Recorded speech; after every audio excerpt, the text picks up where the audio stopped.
আমি সদ্য এক পুরনো বাড়িতে উঠেছি। চারপাশে গাছপালা আর নীরবতা। রুমে একটা বড় আয়না আছে, পুরনো রাজকীয়। প্রথমে সব ঠিকঠাক ছিল, কিন্তু তারপর অদ্ভুত কিছু শুরু হলো। আয়নায় তাকালে আমার প্রতিবিম্ব দেরিতে নড়ে। একদিন হাত তুললাম আর আয়নার আমি হাসলো, অথচ আমি হাসিনি। রাত ৩টার দিকে ঘুম ভেঙে যায়, আয়না থেকে ফিসফিস শব্দ আসে, এদিকে এসো। সাহস করে আয়নার সামনে দাঁড়ালাম।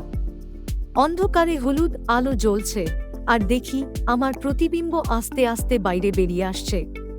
পেছনে ফিরেও কাউকে দেখি না, আবার সামনে তাকালে আয়নাটা ফাঁকা। কিন্তু গায়ের পাশে ঠান্ডা নিঃশ্বাস টের পাই। রাতে আয়নাটা কাপড়ে ঢেকে দিই, কিন্তু সকালে দেখি কাপড়টা মেঝেতে পড়ে আছে, আর আয়নার গায়ে লেখা, তুমি আয়না বন্ধ করতে পারো, কিন্তু আমায় থামাতে পারবে না। আমি এখন তোমার।